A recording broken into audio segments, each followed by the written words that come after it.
आज प्रदेश हरियाणा में सभी किसान संगठनों से और उन लोगों से जो किसान भले ही ना हो लेकिन किसानों के साथ खड़े हैं, जो भी आपका आंदोलन हो, जो भी आपका धरना प्रदर्शन हो, वो शांतिपूर्वक हो और अच्छा बेहतर ये रहे कि आपका आंदोलन एक वैचारिक स्तर पे गांव-गांव इकाई लेवल पे दिखाई दे।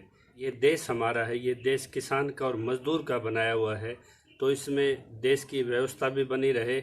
हमारी लड़ाई सिर्फ सत्ता में उस कॉरपोरेट जो आज प्रधानमंत्री और हमारे सर्वोच्च संस्थानों को जिस तरह से हैक करके और इस देश के मूल जो सबसे बड़े वर्ग हैं आज उनके शोषण पे उतर आई है। तो भाजपा, कांग्रेस, जितने भी राजनीतिक दलों ने समय समय पे सत्ता की है, मैं बधाई देता हूं हरियाणा के पूर्व मुख्यमंत्री हुड्डा को, जिनके 10 साल के कार्यकाल में भी 6% से ज़्यादा एमएसपी की खरीद नहीं हुई।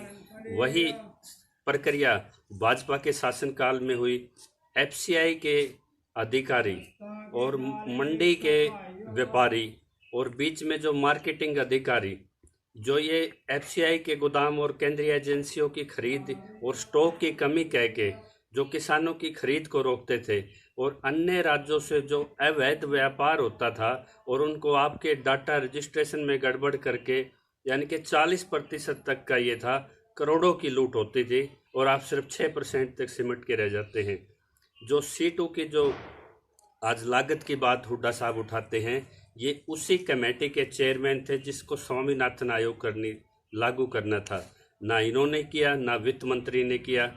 और वित्त मंत्री ने, भाजपा के ने तो शपथ पत्र दे के कह दिया कि हमें मार्केट की चिंता है, एमएसपी की चिंता नहीं है।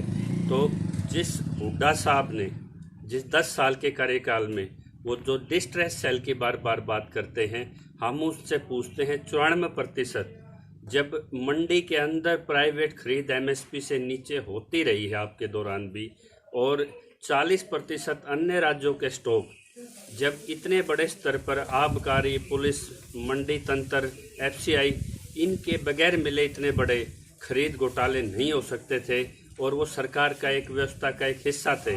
तो आज उसी व्यवस्था पे जब वो हाथ उठाते हैं तो उनका कार्यकाल भी याद आता है।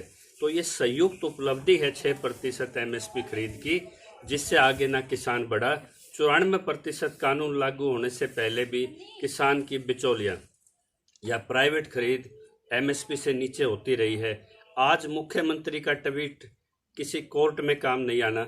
जब ये कानून लागू होने से पहले भी 94% डिस्ट्रेस सेल से किसान परेशान था। आज इनकी घोषणा के बाद भी आज पीआर धान, और आप देखोगे आज ये बाजरा आज आपका 1200 रुपये में, धान आपका 1300 रुपये में, जब ये भाव से 700-800 रुपये के नीचे बिक रहा है, यानी कि एमएसपी नहीं टूटने दी जाएगी। ये वो 6% एमएसपी है जो आपकी टूटने नहीं दी जाएगी। 94% किसान पहले भी इससे वंचित था, इसकी कोई गारंटी नहीं है। इसलिए किसान बार बार कानून की मांग करता है। जब अवैध व्यापार आयात करके बंदिशों के तहत आप हमारी फसल को रोक के और पूरे तंत्र को हैक करके आप वो गोदाम भर देते थे, तो आज तो इसके लिए लाइसेंस मिल गया, मंडी से बाहर खुली छूट का आपका। तो 94% आप ये 6% भी वापस ले लीजिए। या तो इस देश में एक कलम से एमएसपी की कानून की मांग बहुत लंबे समय से किसान उठाता आ रहा है और आज लोहा गर्म है। किसान को उसका एमएसपी का हक चाहिए।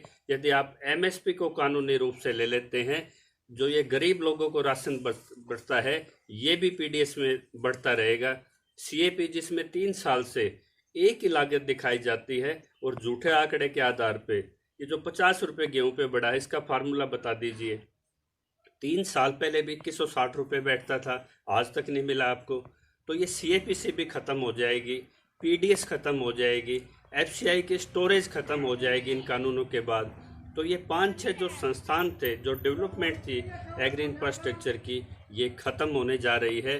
तो या तो एमएसपी का आप कानूनी अधिकार दीजिए। संयुक्त आपसे एक स्पष्टीकरण चाहते हैं भाजपा और कांग्रेस से, हमें नहीं चाहिए आपकी 6%, ये हमें 100% एक एक दाने की खरीद एमएसपी पे चाहिए। हमें कानूनी अधिकार चाहिए और जब तक ये कानूनी अधिकार नहीं मिलता, 25 के बाद 26 भी आएगी, 27 भी आएगी, किसानों का आंदोलन इसी तरह चलता रहेगा। यदि किसान खाली भाजपा से सवाल करेगा तो मोदी की ब्रांड इमेज का फ़ायदा उठा के शाम को स्टेटमेंट आएगी कि ये कांग्रेस प्रायोजित है। लेकिन कांग्रेस जब उसमें इतनी दोषी है, इतनी साझीदार है, 2 साल से अमरिंदर के वहाँ पे गोडाउन बन रहे हैं अदानी के, बांग्लादेश में इनके फूड प्रोसेसिंग के इनके बड़े बड़े वहाँ पे सेटअप लग चुके हैं, रिटेल वॉलमार्ट पतंजलि इन्होंने सारा कब्जा कर रखा है। ये वे प्लानिंग 3-4 साल से और कांग्रेस के घोषणा पत्र में 5-7 साल पहले से है। तो आप क्या सोचते हो कि कांग्रेस आपको कभी सत्ता में आएगी तो बख्श देगी? तो दोनों इस कुचक्कर में शामिल है। इसलिए सिर्फ किसान आंदोलन को इन सत्ता और विपक्ष से संयुक्त सवाल उठाना होगा, तभी आपका मुद्दा सबसे ऊपर उठेगा। और पंजाब की तर्ज पे जैसे वहाँ का गायक विपक्ष सब आज किसान के साथ है, आज हरियाणा के हर वर्ग से मेरा आह्वान है कि इस आंदोलन में आप वैचारिक रूप से सक्रिय होजिए और इसको कामयाब कीजिए। जय किसान।